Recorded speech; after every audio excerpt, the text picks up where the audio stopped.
All right, good morning. Great to be back in Central Florida. We're here at FHP, and we're going to be discussing some of the stuff that they've been doing in particular to really lead the nation on enforcing laws against illegal immigration. And there's no agency in the country that's done more than they have over these last 6 months in particular, but even before that. Today in the state of Florida, I've declared to be Hulk Hogan Appreciation Day. And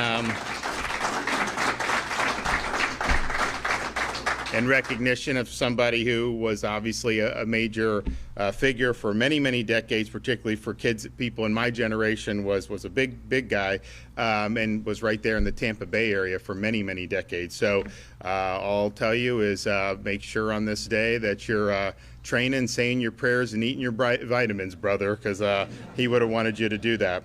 We're joined by the Florida Cabinet, the entire Florida Cabinet. Attorney General James Uthmeyer, Chief Financial Officer Blaise Angolia, and Florida Agriculture Commissioner Wilton Simpson. And I want to thank them for being here and what they're doing. And they've all been very helpful on Florida's nation-leading efforts to combat illegal immigration. And Blaise is just now Chief Financial Officer within the last couple of weeks, but as a state Florida Senator, he was leading the charge on your behalf to do what the voters wanted us to do, which is to take care of this problem and not pass the buck anymore. So, and he just got into office. He's leading our DOJ audits of local governments, including Orange County, as well as Gainesville, Broward, Manatee. There's a bunch that are in the hopper, and I think it's really, really important to be doing those. You know, Florida, we have the second lowest amount of spending per capita of any state in the country. We've more than tripled our rainy day fund. We've actually maxed out our rainy day fund. I'm not constitutionally allowed to put any more into the rainy day fund because we've maxed it out. We've also been able to, at the end of this fiscal year, we will have retired close to 50% of Florida's debt. Over its 180-year history, we'll have paid down 50% just since the time I was governor. But yet, you know, we're still doing DOJ stuff on our own state agencies and particularly our state universities. And I think that's really important. You can always do better, but clearly a lot of taxpayers have seen property taxes. They're paying more in property taxes than they ever have. And so where's that money going? You know, we hear certain things, but then we see other things. So that's going to be really, really good. So thank you for doing that, Blaise. I know it's an important mission. We're also joined by our Executive Director of the Department of Highway Safety and Motor Vehicles, which of course FHP is included in, Dave Kerner. We do have our Director of the Florida Highway Patrol, Colonel Gary Howes, here. And then we have the fearless Larry Keefe, who's the Executive Director of the Florida State Board of Immigration Enforcement. And all I can tell you is for folks in DHS and in the federal establishment who are, you know, really trying to do the right thing, they're trying to implement the president's policies. It's not always that easy, particularly after the 4 years. But none of them can move as fast as Larry, and he's always pushing the envelope to get the job done, particularly when it comes to immigration enforcement. We do have some of our state reps. You know, I saw Barnaby, Placencia, Bankson. Who else do we have? Is Rachel Plakin here? I thought I may have seen her. Okay, good. Well, thank you guys for being here. So we have said, you know, when I became governor, we said we are not a sanctuary state, and we're not going to allow sanctuary cities. So one of the biggest pieces of legislation I signed my first year was to ban sanctuary cities in the state of Florida. It should have been done before. It hadn't been, and so we leaned in and got that done. And I know Blaise Angolia was a big help with doing that. Now, that year, 19 and 20, was a little easier because under Trump 45, if you had somebody that we picked up, particularly through our justice system, you know, they were happy to take them and repatriate them to their home countries. Biden came in and things changed dramatically. He opened the border, and interior enforcement really collapsed with respect to illegal immigration. So we saw what was happening at the border, and you know, people act like, oh, just let those border communities just deal with it. It doesn't affect anyone else. That is the furthest thing from the truth. That open southern border affected the entire country, and I think everybody saw that. in pretty short order. So we were the first state to launch in to help Texas back in 2021 with what was happening at the southern border. And so our Operation Lone Star deployed more than 1,000 guardsmen, national and state, as well as state law enforcement, including Florida Highway Patrol, to Texas to help stop what was happening at the southern border. You know, it's interesting. You had those communities flooded, but then people going everywhere. And our guys would apprehend when they're coming in. They say, you know, where are you looking to go? And a lot of them were looking to go to Florida. You know, because you remember, I mean, everyone wanted to be in Florida. I mean, you didn't want to be in San Francisco then. I was locked down for COVID. You had homeless, all this stuff. So people were naturally doing it, including those folks coming across the border. And so we obviously knew that'd be it's a huge issue for our state. So we have to do it. And, you know, you had a lot in the media that were like, you're not a border state. You know, why do you care? Well, no, we do care because it's a national problem. And even if it didn't directly affect Florida, even if none of the illegals wanted to come to Florida, we, as the third largest state in the country, we support the sovereignty of this country. We support having enforceable borders. That's a good thing to have as an American. So we were happy to be involved in that. And isn't it interesting? Yet a lot of the people, they didn't care about you know, what was happening at the border. You know, what happened when we sent 50 to Martha's Vineyard? All of a sudden, it was like panic time to have 50. And they called out the National Guard, and they redeployed them. They got them off that island very quickly. And that's what happened. So, and then you started seeing busing to New York City and Chicago and this, and they didn't like that very much. So obviously this was going to have an impact across the country, and we stepped up, and the FHP was a big part of that. We also launched Operation Vigilant Sentry because we saw that, particularly with instability in like Haiti and some of these places, people want to get on these boats and they want to show up on the shores of Florida. And under Biden, once they got to the shore, he didn't do anything really to them. So that really handicapped us. And so we said, you know what? The Coast Guard's out there. Honestly, the Coast Guard does work hard at this. There wasn't enough Coast Guard presence to stop all these boats. So we surged our maritime resources. And since we've done that, we've had more than 19,000 illegal aliens that have been interdicted by the state's efforts. That's in addition to everything that the feds and the Coast Guard and all of them stop. And that includes more than 470 vessels that just our folks under our operation were able to stop. And when you see some of these folks, you know, they'll be with contraband. You got firearms, you got narcotics, you've got all this stuff. Why would we want, you know, a band of 15 Haitians armed showing up on the shores of Florida? Obviously, I don't think that that's a good thing. Incidentally, you know, I had a tussle with the Speaker of the House and some of the legislators earlier this year on immigration, because I said President Trump's coming into office, we need to be full throttle in support, and we need to get this done with the deportations. They actually passed a bill that I vetoed that would have terminated Operation Vigilant Sentry.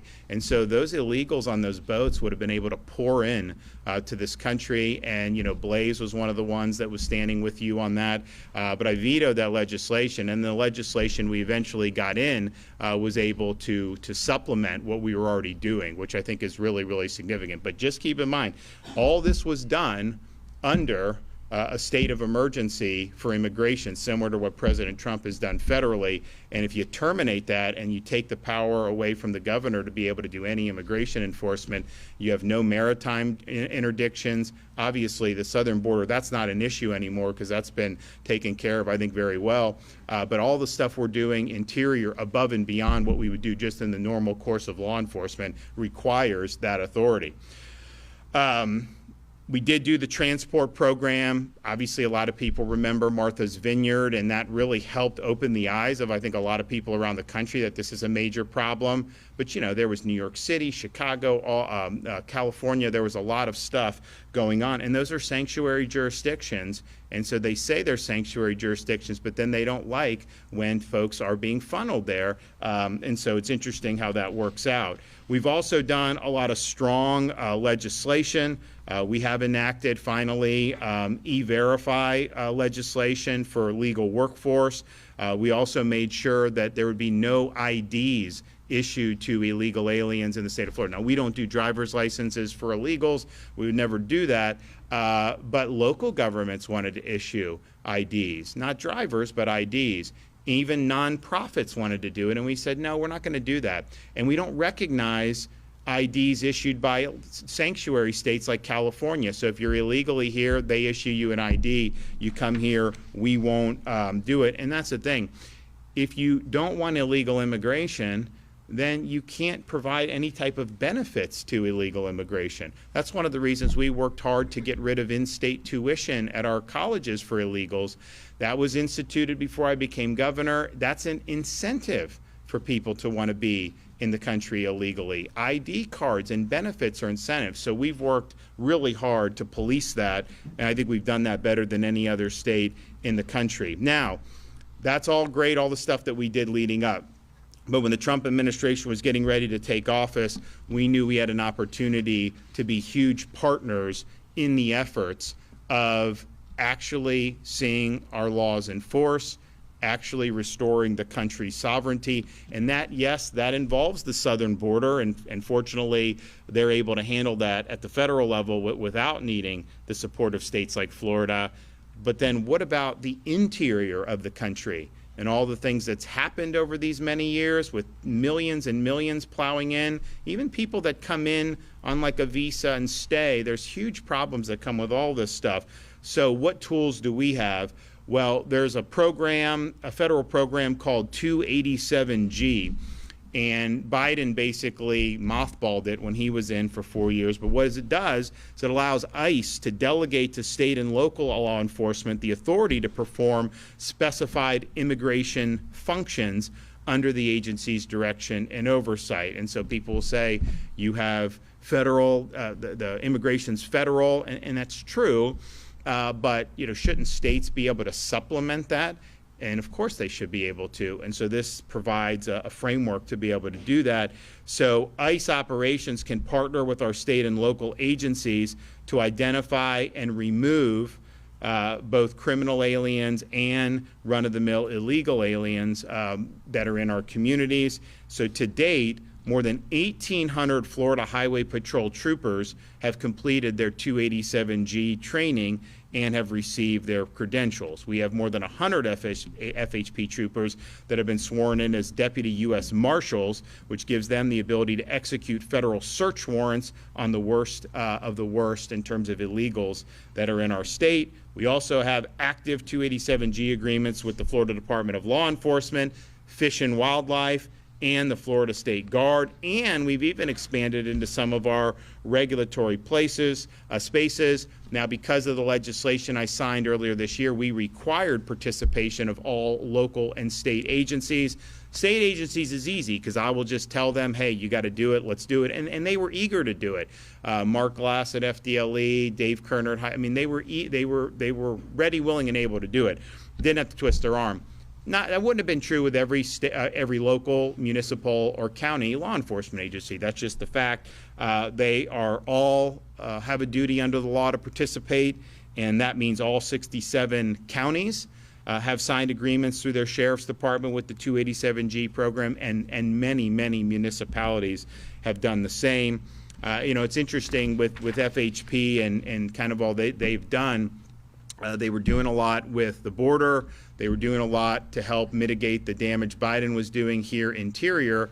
But with Biden, you could have illegal alien get in a car accident, and if ICE wouldn't accept, then there was nothing they can do on the immigration front because they didn't have the authority to act on their own. Now they're able to do that, and they can work seamlessly with the federal government. So it's really, really positive to have that type of relationship. But because they're doing all this, and really in many respects are the tip of the sphere, I called for a big pay increase for FHP this year in the budget, and we had to fight for that, but we were able to deliver the largest pay increase in the agency's history in the budget I signed at the end of June. So I was happy to be able to do that. I think, and we want to do that to be able to retain good people, but we also want to recognize that there's great duties that are being exercised here that are above and beyond what would traditionally be called for in those circumstances.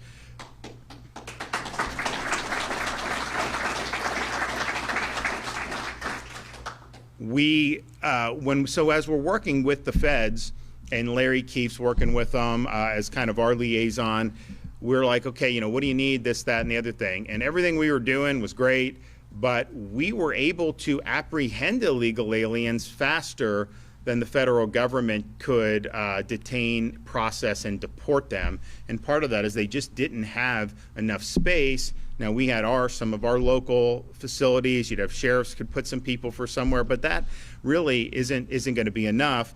And so we sprung into action to help with that detention, processing, and deportation part of this, which is at the tail end of when somebody would initially be identified and be apprehended. And so we were able to, federal government, you know, asked us to be a part of this.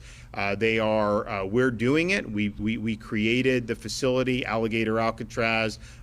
Folks are contracted to do that on behalf of the state of Florida, but everything we do is going to be reimbursed by the Department of Homeland Security and the federal government. But we were able to stand that up in like a week.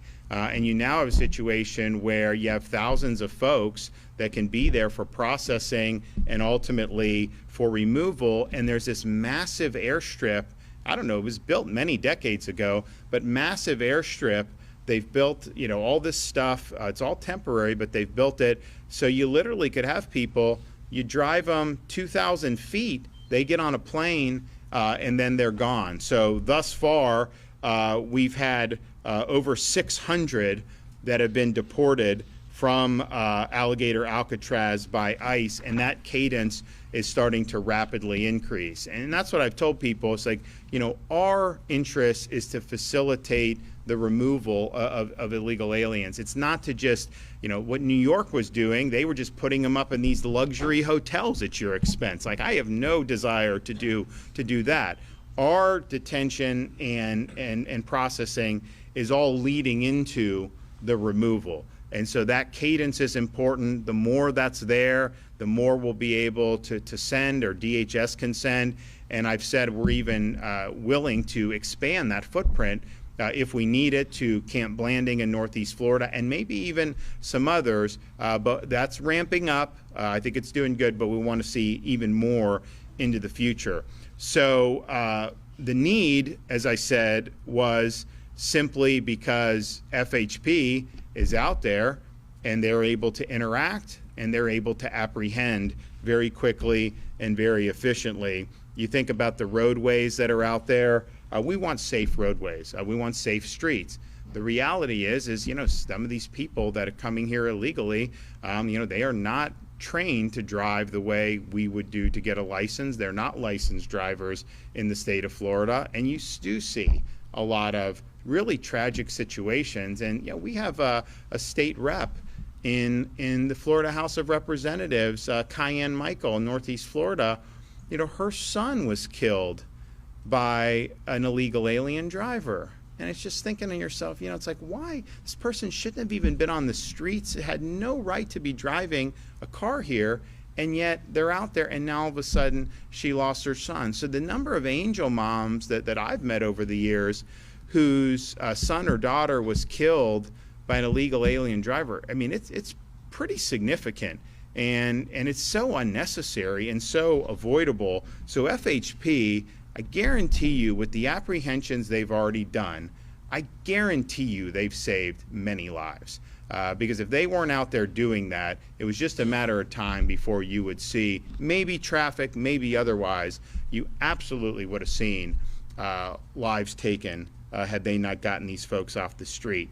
So far, FHP alone has apprehended, just since we started doing the 287G, they've apprehended almost 3,000 illegal aliens that were then later taken for immigration processing by the Department of Homeland Security.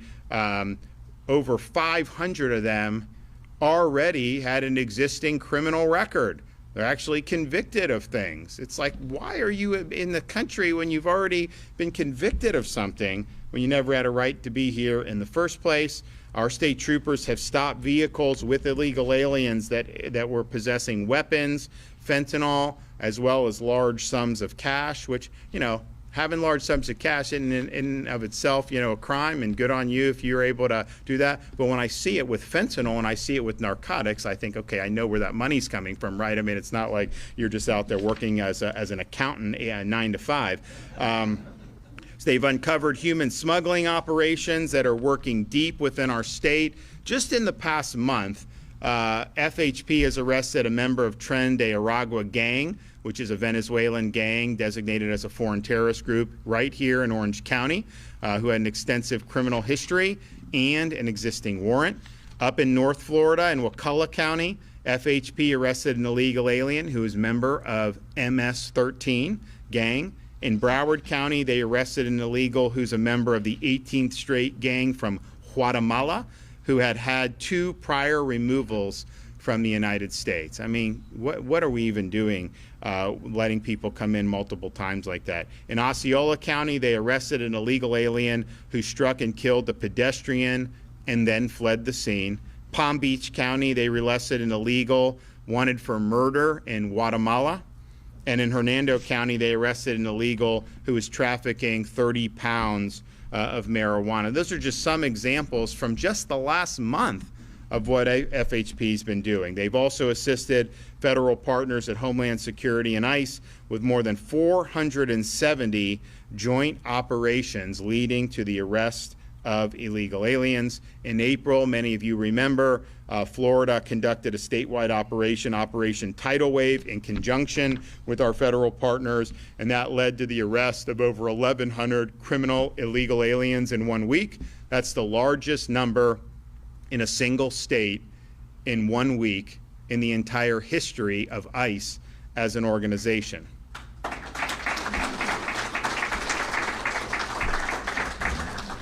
And of those, almost 2/3 had existing criminal records. Now, to further combat the threat of illegal immigration, Florida Highway Patrol is establishing a new immigration unit, the Immigration Enforcement Section within the Bureau of Criminal Investigations and Intelligence, to specialize in immigration enforcement.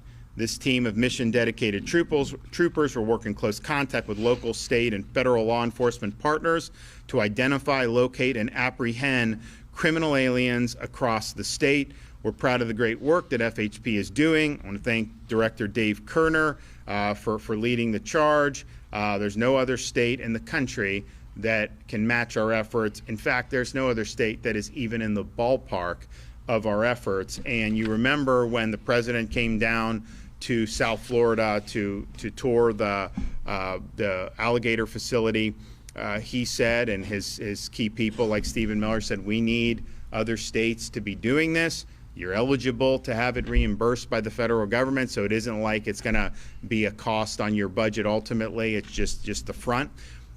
And I haven't seen anything else being stood up anywhere around the country. I haven't seen the type of numbers where our folks are intricately involved. And then, of course, the maritime has gotten better because the Coast Guard has more resources dedicated to policing this since President Trump took office, but we're still helping there. Our footprint isn't as big as it was under Biden because, quite frankly, the threats aren't as great as they were under Biden. But we're still engaged in that, and we're still making arrests with that. So this has been, I don't think you've seen any state in the country work more closely with these federal agencies to fulfill a very key mission, a mandate from the American people after the 2024 election to get this job done. So we're showing that it can be done. There's a lot more that's going to happen. I mean, I know that they're going to really do more to stand up the agency a lot better than it had been under Biden. I know they're going to provide more resources for their ability to hold and process and deport folks, and hopefully without even needing it. And people will ask me like, well, why are you involved in this? I'm involved in it because we have to be involved in it. I'm involved in it because if we're not involved in it, it's not going to get done right now. Maybe we'll reach a point as ICE continues to build up where they're going to be able to handle, where all we'll have to do is just let them know, hey, we got a guy, they take him, and then we're not involved anymore, that we don't have to have any type of processing or detention that the state's involved with. I'd be happy with that if that were the case, but that's not where we're at now. So we can sit on our hands and watch the problems not get solved, or we can be part of the solution and help lead the efforts among the states to get the job done. We would not be able to do that without the great work of FHP. I'm glad that we were able to deliver a pay increase. Honestly, it wasn't as much as they deserved, and it wasn't as much as I asked for. So I know we're going to have budget season again next year, and just you can write this down. I am going to be seeking additional pay increase for Florida Highway Patrol. So God bless their efforts, and thanks everybody. Okay, Attorney General.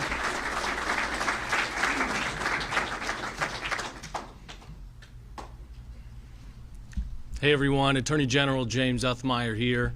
I want to thank the governor for his leadership. Florida is the best state in the country to raise a family, and that only happens when public safety is the #1 priority, and that starts at the top. I also want to thank President Trump for securing the border and enforcing the law. We almost lost the country. The left, through the open border policies, they wanted to let everybody in, count them in the census, giving massive electoral power to blue states, try to give people the right to vote where they can. They wanted to change the makeup of our country as we know it. And thank God they weren't able to get away with it. So I commend FHP, I commend our state law enforcement on their efforts to crack down. We've made thousands of arrests. We're going to continue to lead the way, and I'll be right there to have their back. The perils of the open border we continue to see in gut-wrenching fashion every day. Just 2 days ago, my statewide prosecutors were part of a sting in Central Florida that led to the takedown of 48 child predators, all that were on their way to abuse minors.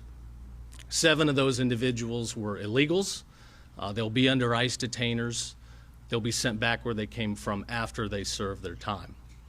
Just yesterday in Palm Beach County, 2 criminal illegal aliens brutally sexually assaulted a 7-year-old girl. This is what we're dealing with every single day.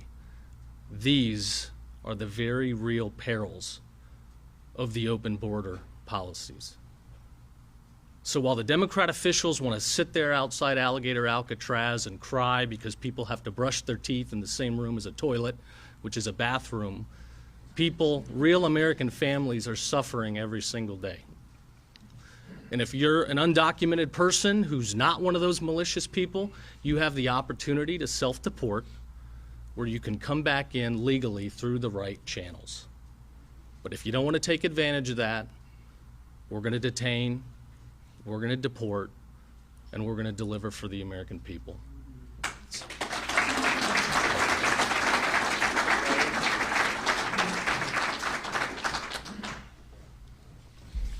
Thank you, everyone, for being here. Before we start, I want to personally thank every member of the law enforcement who is here today, from the sheriff to the troopers behind me. Thank you for everything that you guys do.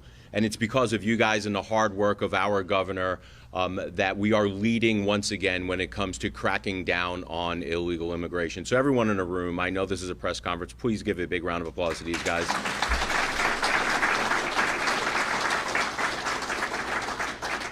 Want to personally thank this governor for leading on this issue when at some points it wasn't popular, but this governor does not back away from any fight, and neither does our president, Donald Trump. I want to thank him for closing the border because, quite frankly, there have been way too many Democrats and Republicans over the years that have not taken the responsibility that they should have to make sure that we crack down on illegal immigration and then fix the broken legal system. We are finally getting to the point where we are being serious and we are creating deterrence so people do not come over our southern border bringing crime, bringing drugs, effectuating human trafficking. That crap has got to stop, and I thank you all for being part of that.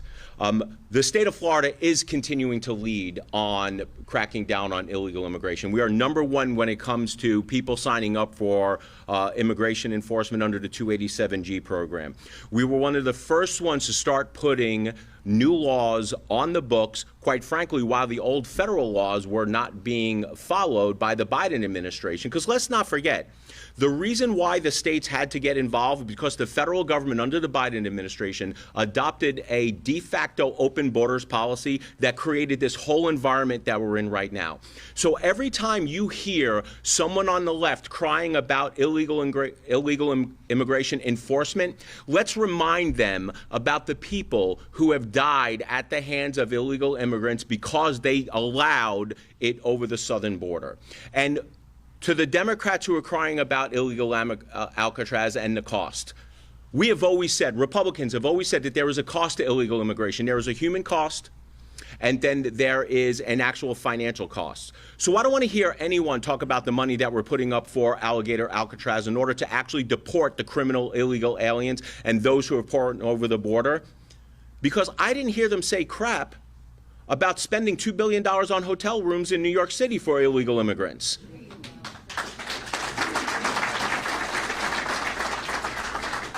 The American people were clear during this last election.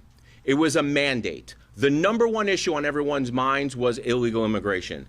President Trump understood that, and he is fixing the problem at the southern border. This governor understood that, and he is doing everything that he possibly can to help President Trump. The biggest thing that we can do is create deterrence to make sure that illegal immigrants don't come here. I mean, if you think about what California was doing, California was allowing them, free school, which is federal, I get it. It's free school, free food, food stamps. Heck, they were allowing them to have trans surgeries under the state dime, and they were allowing them to vote in some of these municipalities.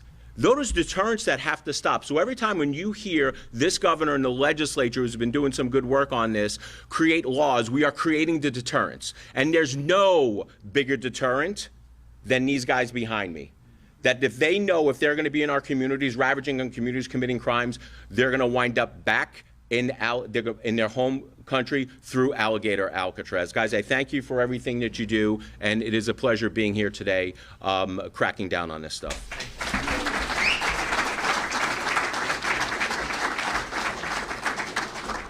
Good morning, and I would like to recognize before I get started some of our agriculture law enforcement. I'm right here on the front row if y'all will stand up. We didn't get to see him today, but we have a great crew. Thank you, guys. I'd also like to thank the governor. Florida has been blessed for the last 6 years. I served from 2012 to 22 in the Senate, and Florida's been blessed to have this governor. And we're blessed to have your leadership, not only in law enforcement, governor, or illegal immigration or safety issues, but Florida has led this nation in many areas. And of course, that's well documented, whether it's COVID or many issues we've had to deal with in the last 6 years. Ag Law is very proud to be a part of the national security team and the Florida security team that protects us. All of our officers at Ag Law are 287G certified. Under leadership of Colonel Adams, we have intercepted illegals, sex offenders, drug traffickers, and recovered over 200 stolen semi-trailers in just the last few years. Just yesterday, we announced the arrest of 2 illegals, one in Central Florida that was a fuel theft ring that had stolen over $20,000 worth of fuel, and the other one had broken out of a jail, was a Russian illegal immigrant, previously convicted on a sex trafficking sting.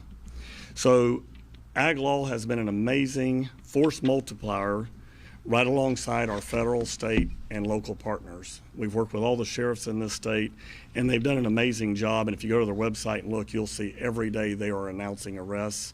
And we are primarily responsible for that northern border of the state of Florida. We've also been blessed with the legislature and the governor's leadership. We are going to be putting a new interdiction station at 231, a major artery coming in from North Florida. We haven't had that protected. We're also building out pull-out lanes and many of those arterial roads coming in from the north into the state of Florida. The equipment that we're going to have, the canine processes that we're going to do. Thank you to the legislature. Thank you to the governor for allowing us to continue to lead not only on our border security issues, but throughout the state of Florida. And our team have made many arrests and do not get a lot of the credit for those things. But as a force multiplier, it's been significant here in the state of Florida. And what I'd like to say is, just like our farmers and ranchers, you may not know how much work we do behind the scenes, but you will sure can count on the results. So thank you, Governor. Thank you.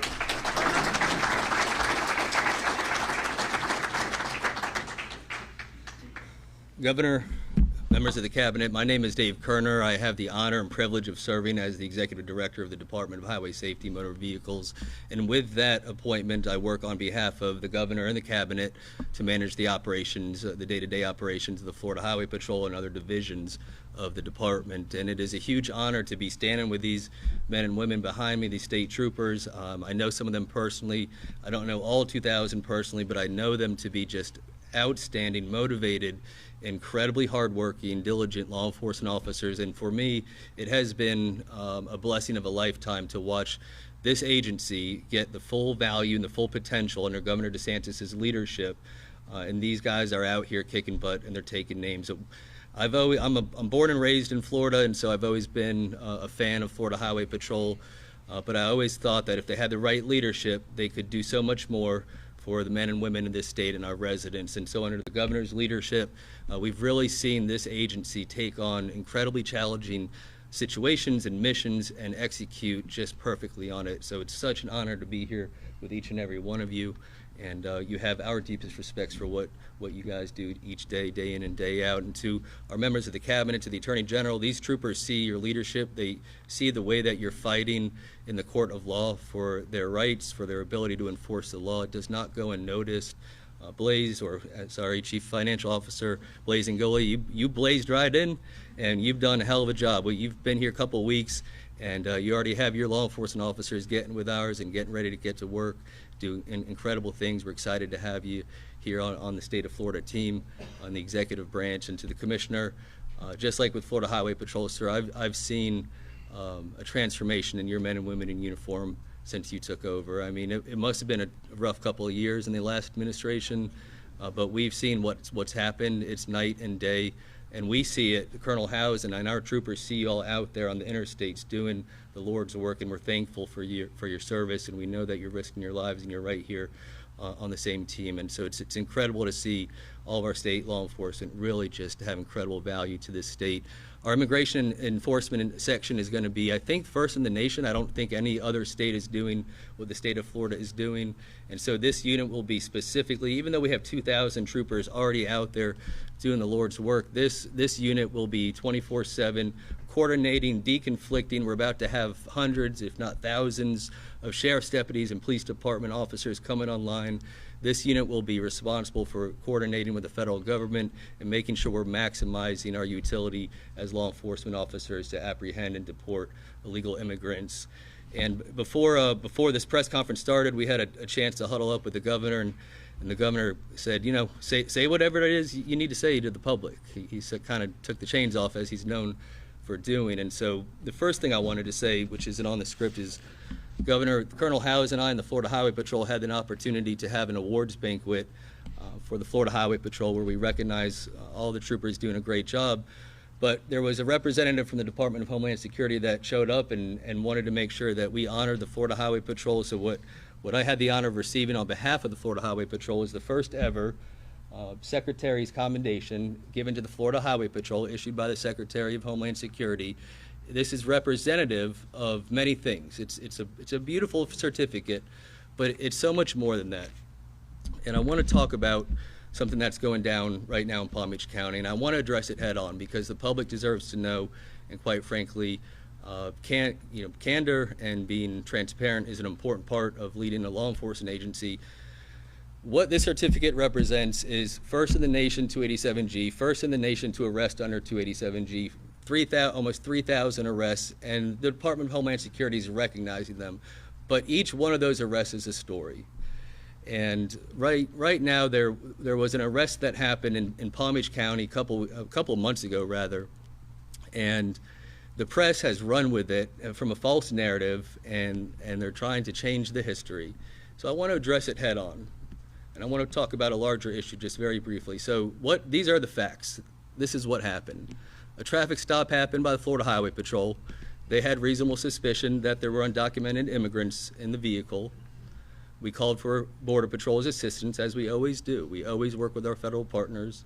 It was determined that 2 of the occupants were here unlawfully. Border Patrol directed us to take them into custody. What happens thereafter is that a U.S. citizen starts to interfere and obstruct the investigation by slamming the door shut and locking the doors so that the troopers and the Border Patrol cannot access these undocumented aliens and bring them into custody.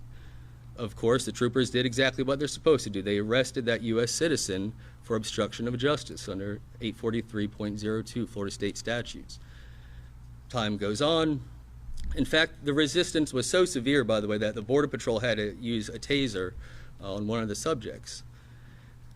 Time goes on. The suspect that we arrested, who's a U.S. citizen, went through the court system as he should. He pled to the misdemeanor charge of resisting.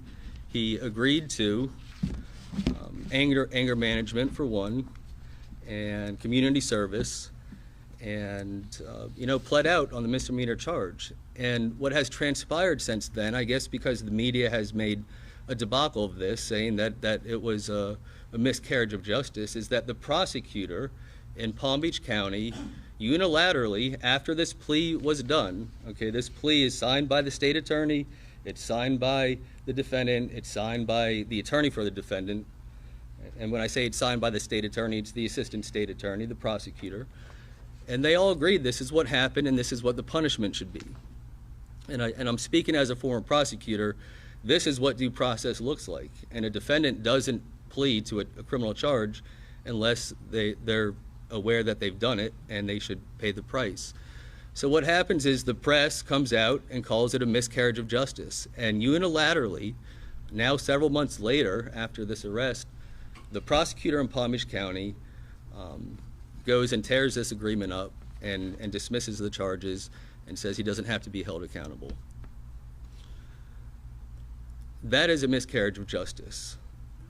What this represents to me is an experience that I had recently in Tampa, where one of our sergeant troopers was doing the Lord's work. I was actually out on that operation. He pulled a vehicle over, and 12 illegal immigrants fled across I-4, and he went and chased them and had to jump over a wall and ended up demolishing his leg. And he's gone through 3 surgeries already, and he's out of work. He's obviously on leave, but he's been seriously injured because these folks resisted arrest. And this person resisted arrest and caused the Border Patrol to have to use a taser to get these people into custody. And the law applies equally whether you're here legally, whether you're a U.S. citizen, or whether you're here illegally. And for a prosecutor, which my only assumption, the only inference that I can draw that they canceled this, that they dropped this charge after a plea, which I've never heard of happening, is because it involved illegal immigration. And I hear politicians say just the craziest things about what happened and how we can do better as a country. No, the prosecutor can do better. The prosecutor cannot encourage people resisting arrest. These men and women have a right to conduct their investigations in a peaceful environment. And when people obstruct or interfere with that process, it's not just the state troopers and our ag officers and deputy sheriffs that get hurt. Other people get hurt too. And so this is a miscarriage of justice, and I'm delighted to be able to talk about this in front of the governor and our attorney general and our cabinet. And this is happening simultaneously, by the way. I got a call from the chief of police of West Palm Beach, Tony Araujo, and he called me, he said, "Dave, you won't believe what just happened, who we just arrested." It was the 2 illegal immigrants that raped a 7-year-old repeatedly, I think over 12 times, and also mentioned to me that they used a belt to discipline her because she was acting out. And so I think in the state of Florida, the governor's made it pretty clear that this is a law and order state. And this may be a one-off where you're telling the public that it's okay to resist when immigration is involved, and it's not. And if this continues, it's certainly above my pay grade.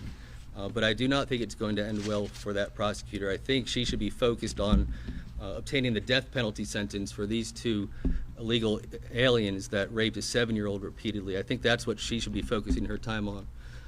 Last thing I'll say, Governor, and this is an honest, true story. Last night I was driving home.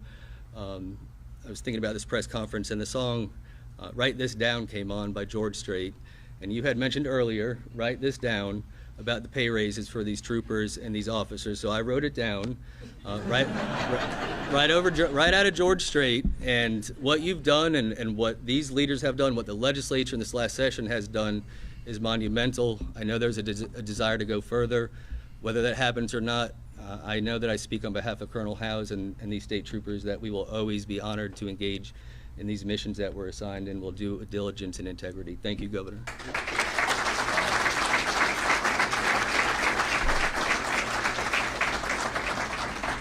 So, I did say write this down on the pay increases, and we did deliver. We'll do more next year.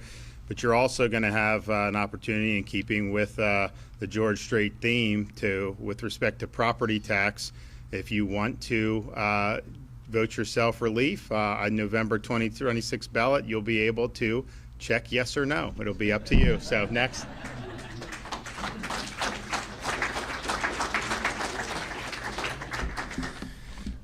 Thank you, Governor DeSantis. Also our cabinet, Attorney General James Uthmeyer, Blaise Ngole, our CFO, and Commissioner Simpson.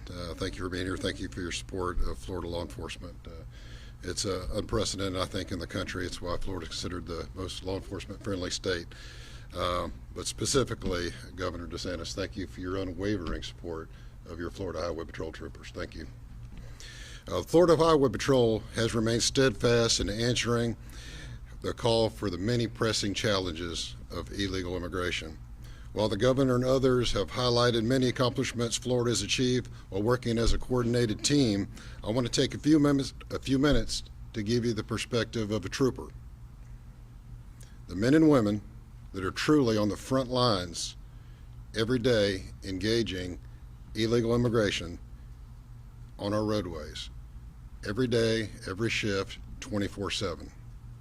Each day, as a trooper, we put on our uniform, our duty belt, we step away from the comfort of our home and our loved ones, our family, and we step away to confront risks, the risks in the service to protect Floridians.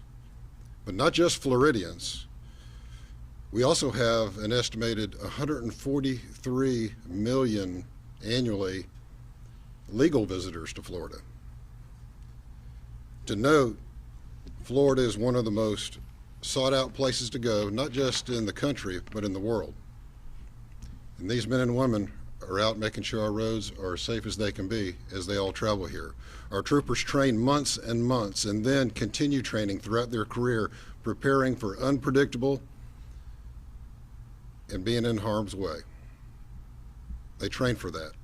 And now, as a result of the previous border crisis, our mission has to be expanded like never before. We're protecting a state and America from the consequences of unchecked illegal immigration. Our troopers are not just tasked with policy changes and enforcement, they face head-on the very real threat of public safety as a result of illegal immigration associated with the criminality associated with everything that comes with it, which has been noted earlier. Amongst the millions that have entered our country illegally, there are individuals with the intent to exploit, to harm, and to undermine the well-being of law-abiding American citizens. The reality of a Florida law enforcement officer is this: their life is going to be threatened by dangerous gang members.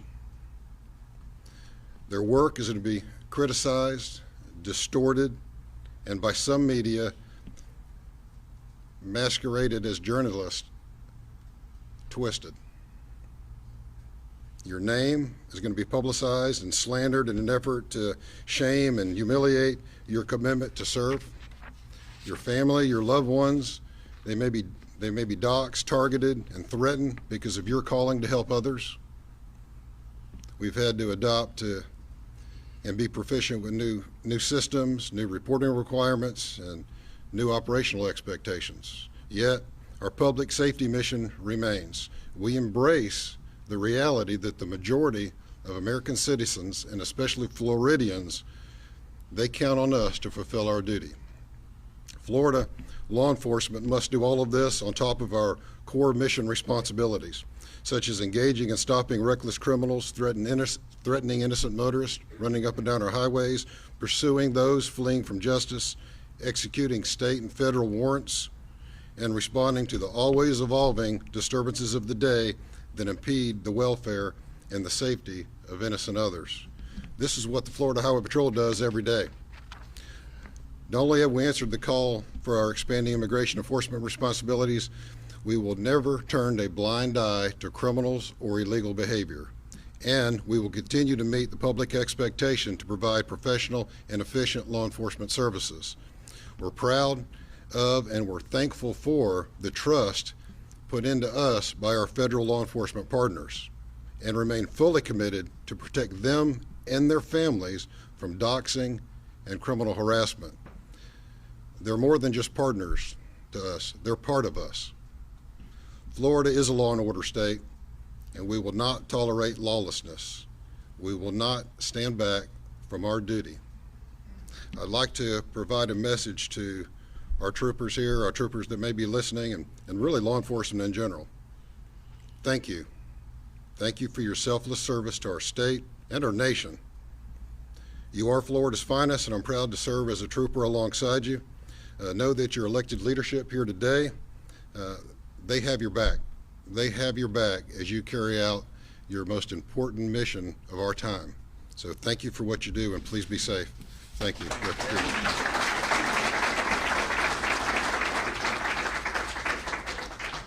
It's an honor to be the cleanup hitter today. Governor, very quickly, I'm going to direct my attention over here a lot to Director Kerner and to Colonel Howes of the Florida Highway Patrol, because today is largely about recognition of their organization and their role in this mission, the mass deportation mission, the largest deportation in history. And the governor recounted, because in a minute I'm going to talk a little bit about back in the Biden administration, some stories that are emblematic of what this organization and its leadership are about. When President Trump came into office and he declared a national emergency, which a lot of people often forget that we are in an emergency. You declared one in January of 2023 when we had the maritime invasion. But it's not ordinary time. It's not regular order. President Trump comes into office, declares a national emergency, orders the borders secured to restore our national sovereignty in 7 weeks, done, effectively done in 7 weeks. And then he says engage in the largest mass deportation that's ever occurred in history. And he knew at the time that he did that the federal capabilities, the resources, the material, all the stuff you need to do stuff on a grand scale, they didn't have it. They had to rely on the states. They had to rely on local law enforcement.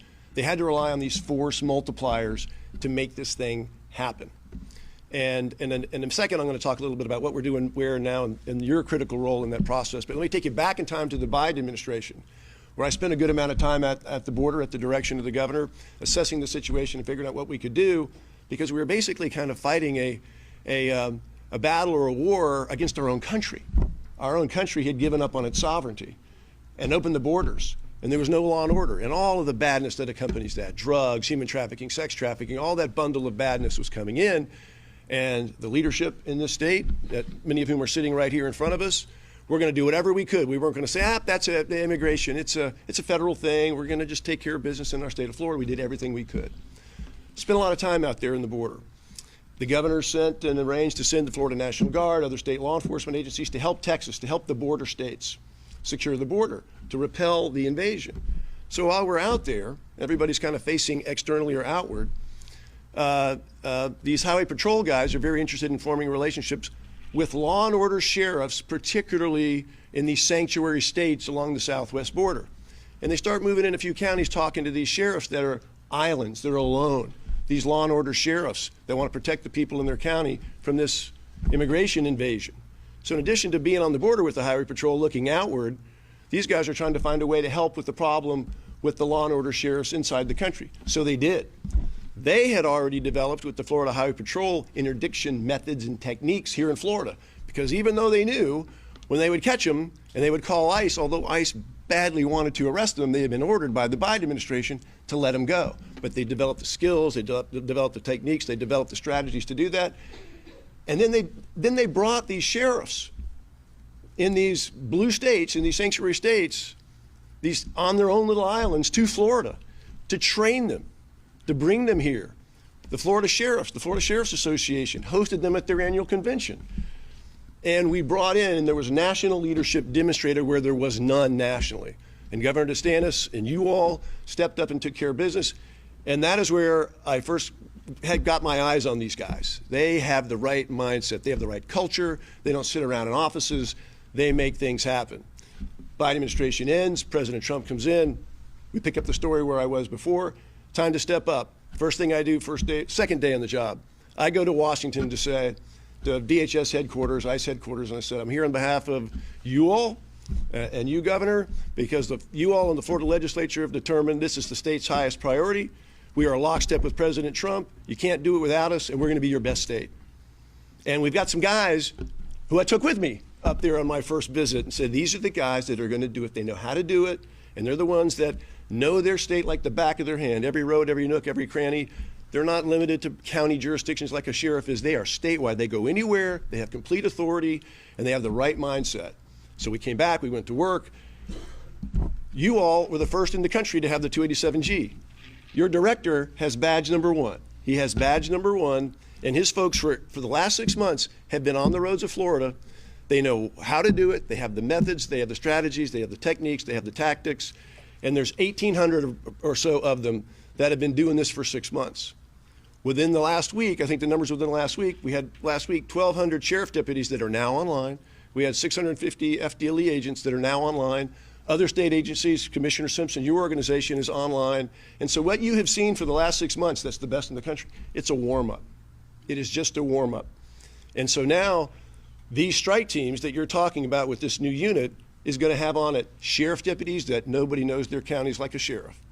You're going to have other state law enforcement agencies. You're going to have the highway patrol folks.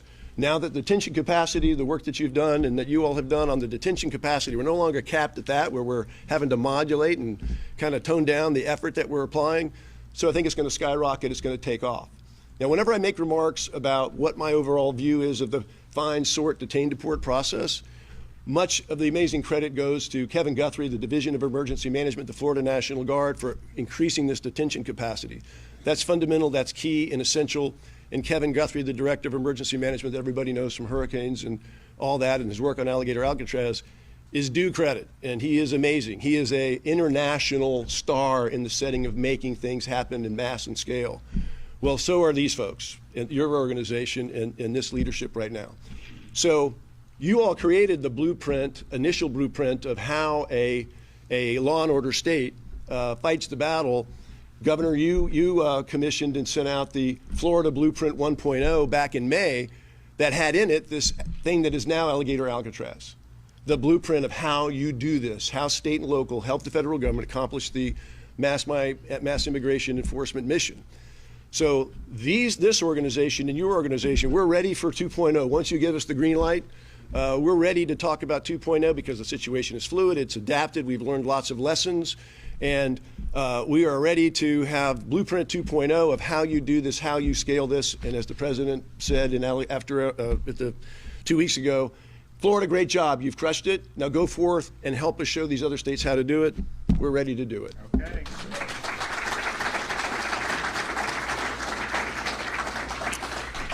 Well, thanks again for everybody that's been involved. I mean, I know we got a lot more work to do, but if you compare Florida to other states in terms of who's taken this really seriously, and not just with rhetoric, but with action, we're second to none. You know, as usual on a lot of the stuff, we're happy to step up and get things done. So we've done a lot. These guys behind me have done a lot. FHP's done a lot, but there is a lot more to do. I'd also just remind people that today is the start of our back to school sales tax free month of August now. So every August in Florida, we made it permanent. You'll have the entire month of August to stock up on those school supplies. And incidentally, yesterday we were, I was home in the afternoon after come back from the office.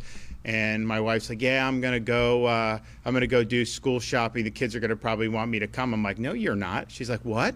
I'm like, you can't shop for school on July 31st when we have the August 1st. Oh, you're right. And so she's gonna be, we're gonna be doing that in the next few days. But we're at the point in the summer. So our kids get out Memorial Day. I know a lot of schools do. Some go a little later. and it's like, okay, school year done, have a little fun, and then they do activities in the summer, different types of camps, whatever. Well, now we're kind of at the point where mom and dad are like, when does school start again? Can we get that going? So that's coming up in a couple weeks, and we're going to be happy that will happen. There's other things that you may miss a little bit over the summer, but after the first month, fine. After the second month, it's like, all right, we've got to get going back into the routine here. So we're both of us are cautiously looking forward to the beginning of the school year. And then just they mentioned Kevin Guthrie. I would just remind people, we are in hurricane season. If you look like at the Atlantic now, there's not much going on.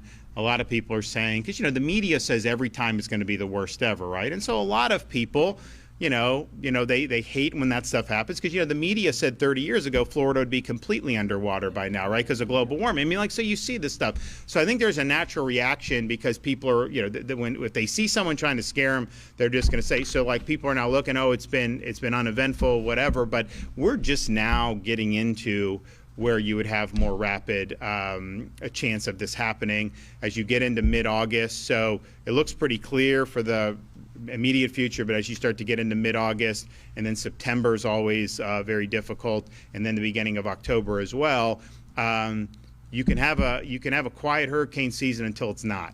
And if you go back to 2022, at this point we're like, yeah, it's been quiet.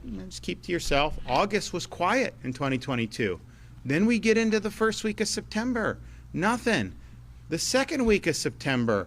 And then people really started chirping, nothing to see. And I knew as soon as that started happening, I just felt like, okay, buckle up. And then sure enough, the end of September, we got Hurricane Ian, which was, one of the biggest hurricanes that we've had in this country in the last 10 years. So we don't know that, and you can have a very modest or even weak overall season, but it only takes one to impact communities. And so, yes, we haven't had much. I know it's been very hot.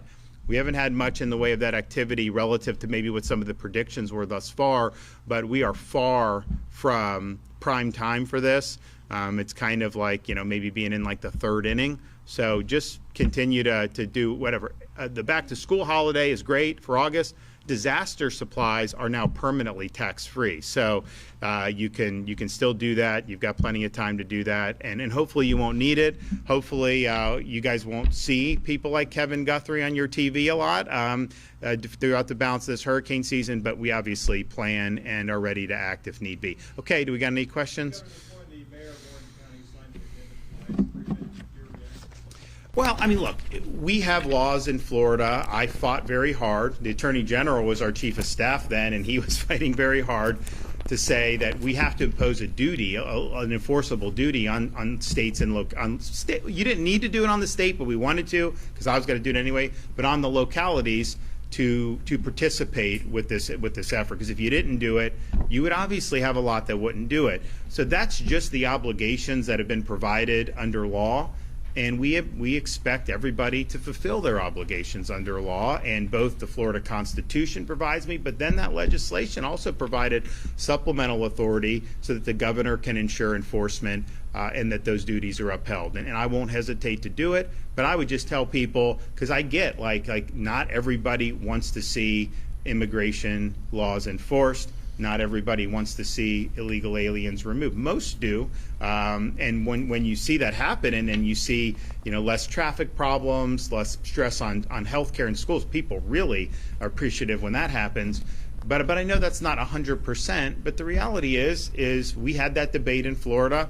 I had to fight a couple leaders of my own party in the House to get where we are, but we landed it. And now that's the law, and so just follow it, and I think you're going to find that that's going to be the best way forward for everybody. Would you have suspended him if he had not signed it? If you don't meet your obligations under the law, if you don't fulfill the duties that have been imposed upon you, you absolutely will be suspended. Now, I know the Attorney General wrote him a letter, all this stuff. The reality is I just want to get it right. I just want to land the plane right, and so I'm glad it worked out that way. But this is just something that we're watching. And Dave Kerner brought up Palm Beach County state attorney and what may have happened on this thing. I just know we watch those things too. Now, I don't just shoot from the hip. I mean, people build a record, and the people can present a record to me, and I look to make sure that our duties are there, because we know people are going to sue off this and try to drag it up in court. Although we won the suit that we did in Tampa when we had that, and eventually were able to settle that fine. But that's just what happens. So, but on the prosecutors, you have an obligation to uphold the law and enforce the law. And while an individual case, there's judgment calls that can be made, you can't have a policy that has the effect of kneecapping what the people have enacted through the legislature, because that puts the public at risk, and we don't want to see that happen. And I was speaking to the sheriffs the other day. We've seen in like California where you can go in and steal $950, and the threshold is a little higher than that, and they raise this threshold. So you see massive crime wave. You've seen jailbreak legislation in some of these states. Like, none of that is going to work. I've obviously opposed that very strongly in terms of legislative, even though you've had people that have tried to do that in Florida. But you certainly can't do that through the back door. Like, you didn't get the jailbreak legislation passed. You didn't get some of the California-style policies enacted. So you're just going to do it anyways, unilaterally? No, that doesn't work. Governor, can we get your reaction on the ICE recruitment letter for our deputies and police officers that went out? So I haven't seen the letter, but apparently ICE sent out a recruitment letter to, a lot of people that are 287G qualified, that are working in local agencies in Florida and even some state agencies, and are dangling like a lot of bonus money and all this other stuff. And I know some sheriffs have had concerns, that's happening. It's like, hey, we've been doing all this stuff to help you guys, and now you're trying to poach our people who are already in the fight. Why not recruit additional people to be supplementing that instead of just kind of displacing? So I know a lot of sheriffs have had concerns about it. I think maybe some police chiefs. So I would just say, stay tuned on kind of them. I mean, that's really something that's going to impact them more than probably us at the state level. And I know that there's some sheriffs that have some strong feelings about it. Governor, I know you encourage and required sheriffs to sign this 287G agreement and to get these deputies trained to have immigration enforcement authority. Now this is happening. What would you say to those law enforcement leaders that trusted you and the state to sign this agreement, and now they're concerned about their deputies being poached? Well, I think that's the conundrum, right? Because we've gone above and beyond as a state. All these sheriff's departments and many police departments have done these agreements. They have folks that have now been certified or in the process still of doing that. And that's been a huge help to ICE, right? Let's just be clear. That's been a huge benefit to those federal agencies. And so now if you're in a situation where those folks are being poached off of that mission, well, it's like, wait a minute, how is that? Why don't you bring in new people to supplement the mission going forward? So I understand the concern. I mean, 100%. I think we've done the right thing. I think we want to continue doing what we're doing. But, sheriffs losing deputies who are in this fight to just go to wear a different jersey basically, but still be in the fight, that doesn't necessarily add to what we're doing. It's just moving someone over. And so I think there is frustration from that. And so we'll see. But you're going to continue to hear folks talk about this. I know when that letter hit, I heard a lot of static coming out of our sheriff's departments about that. And I told them, I said, listen, you guys got to defend your agencies and your people. I mean, you say fight for what you think is right. I mean, this isn't my policy. It's coming down from ICE, and so by all means, speak up. Governor, on the back and forth with Orange County for the last week or so, one of the issues that they've brought up is that the transporting costs would be that they would have to pay it. In your view, should counties who participate? So if you look at the bill that we got into law, there is money through our immigration folks where they can apply for reimbursement. So you do that likely through the sheriff, right, Larry, with the jail and transportation costs. Yes, sir. They can get it reimbursed. We can issue the grants and do that. So I would just tell them to do it. Yes, when I was doing this, I had pushed back. I mean, obviously the Speaker of the House opposed what I was putting forth. And one of the things people were saying was, well, this is like an unfunded mandate. I was like, no, it's not going to be unfunded. We will have an ability for you to get resources. And so I think the detention, transport, I mean, that's something that would be appropriate to do. And I know we approved the guidelines for the grants to go out. And so I would just encourage to go talk to Larry, apply for that. But we want to get the funding out the door for the localities. I think that's really important. I think that they'll use it well, and it'll enhance the mission. You mentioned that there were other sites that could be opened in addition to Alligator Alcatraz and Camp Blanding as future detention sites. Did you have your eye on anywhere in particular? Well, so Camp Blanding is up in Northeast Florida. It does have an air. It has a runway. I don't know that it would be as equivalent to Alligator Alcatraz because the runway's not as big. You may be able to move people right out of there, but you do have Cecil Field that's very close to that. So when we look at this, it's really what makes logistical sense. Again, I'm not creating the Four Seasons for illegal aliens. I'm not detaining just to detain. Like, that is not what we're doing it because there's a process involved for deport. Even the ones that have had the final order of removal, which is most of the people at Alligator Alcatraz, there still is some process that goes through that. So if it's detain, go through the process, and then be able to remove, that's something that we have an interest in being able to help facilitate to be able to increase those numbers. So I think Blanding would have the capacity to do a couple thousand. We initially were planning on just kind of opening that right away, but what I noticed as it was coming, DHS was sending people to South Florida, but we thought it'd be a little bit more, and then we waited for the flight, and the flights have started, so we want to get a sense of that cadence, I think, because yes, we're getting reimbursed for this, and so any of these people that are complaining about the money, the state's getting reimbursed. It's this is money that was actually going to paying for them to be in hotels in Manhattan. So I think most people would say it's better for this than for that. But that's a federal call. It's a policy decision that they've made.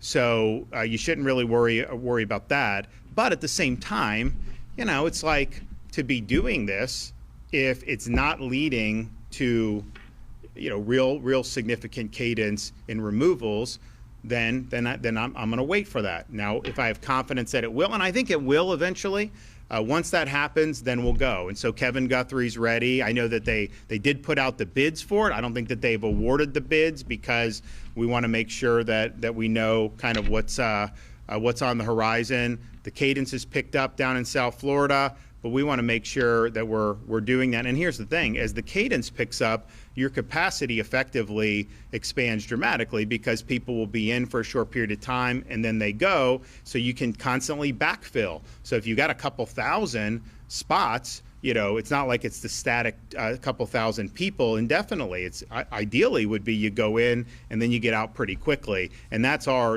objective. And we remind people, we do have options for you to short circuit that whole process if you're here illegally and simply go home on your own with a ticket. Now you'll be escorted. You're going to make sure you get on the plane, and there will be oversight. You're not going to be able to abscond, but you will be able to return to your home country without having to go through all this. My view on it is, look, if you're here illegally, right? I mean, I'm not saying, everything government does, there's always flaws in it. And you can have a flaw here or there. It's possible that government could honestly believe someone committed some crime or is here illegally when it turns out. So that's why you have this process. But the reality is these people by and large are here illegally. There's not really much of a question on that. So if that's the case, you have an opportunity to kind of short circuit that whole process. And I think that's better. That's one of the reasons you don't hear me. Like, a lot of the narratives that get spewed about Alligator Alcatraz, are debunked you know, Kevin Guthrie will go up and debunk them, and he'll say, you know, this and that. And I can tell you, it's the only place I've seen where the staff eats the exact same food as the people, you know, that are there for detention and processing. That was not true. Like when I was on active duty, I was down at Gitmo. That was not true with Gitmo. It's not true with others, but it is true there. And so, you know, a lot of this stuff is just being put out because they're trying to create narratives just because that's what they want to do. And they do debunk it, but you don't hear me necessarily going out, you know, getting all sore about it, just simply because, you know, those phony narratives, maybe they will have the intent, the effect of deterring people from going there and choosing this option. And if that ends up having that effect, then that's going to save, I think, taxpayers money. I think it'll be more efficient. It'll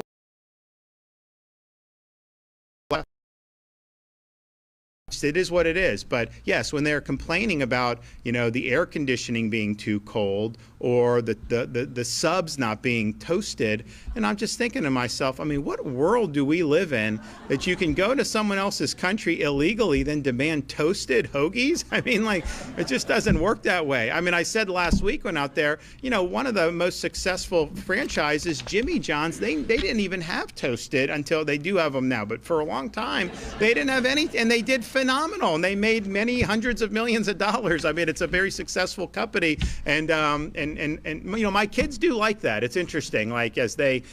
The one thing that my kids will acknowledge is, you know, their dad doesn't steer them wrong on trying new things. Like, I know kind of what they would like, and so they do like that. But they really do like these cheesesteaks at Jersey Mike's, and so it's like that is their thing. And the kids, well, I can get a big one for all three kids, and they kind of just go on doing it. But I mean, but just seriously, like those are complaints that are being made. So I think a lot of it is transparently political. They're trying to create narratives.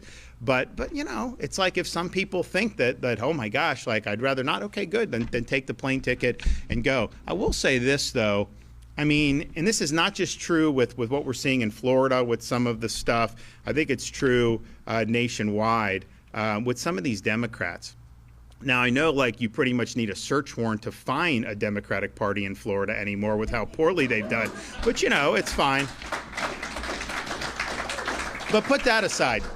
And I know they're not doing, I know they're not exactly lighting the world on fire nationwide either. But, you know, when I see, it's like, you know, what really motivates you, right? I mean, so like, you know, people ask me like, hey, see, I'm obviously motivated by education, parents' rights, law and order, fighting illegal immigration, fighting the woke, you know, paying down debt, you know, good budgeting, emergency. I mean, there's certain things that, like, you know, I really get passionate about. And the things that they are passionate about have nothing to do with Americans. They are very passionate about allowing people that have come to this country illegally to remain indefinitely, and even running interference for criminal aliens. And so we have angel moms in Florida. I mentioned the Rep Michaels. These Democrats have never done anything to show any type of sympathy with the victims of illegal immigration.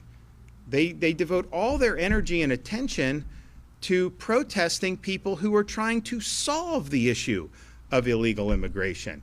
And I've just noticed that. I don't see them fighting for the citizens. I see them fighting for their own ideology. And their ideology is not effective or popular. And we may get a good glimpse of that if this guy gets elected mayor of New York City. I can tell you that. Not going to end up well if that happens. But man, this is really what they care. They really care about an open border. They really want people to be able to not have consequences for coming into the country illegally. And I just think it's bizarre that that is something that they are so unbelievably passionate about. And it really is putting the people of this country last. And that's what they've continued to do in so many different things that they've embraced.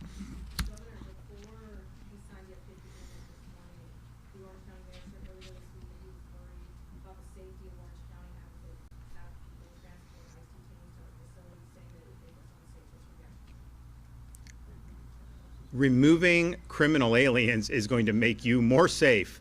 Of course it will. How many times do we want to see examples of illegal aliens released and then they go on to commit additional crimes? those situations, if you're upset about transporting and you would rather just release, then any crime that happens is on you for doing that. So by getting them in custody, transport to ICE, and then process for removal, you are absolutely saving lives, and you are contributing to public safety. There is just no two ways about it. So releasing people, criminal aliens, does not work. We've seen how that happens in places like Los Angeles. You know, they've released people who had horrible records, who had been deported multiple times. They release them, and then they end up committing some homicide. And it's like, you know, this could have been avoided. So I don't know how you would say that taking criminal aliens off the street is making Orange County less safe. I think it makes it a lot more safe. And I think that that's what people, you know, here deserve. They deserve safe communities.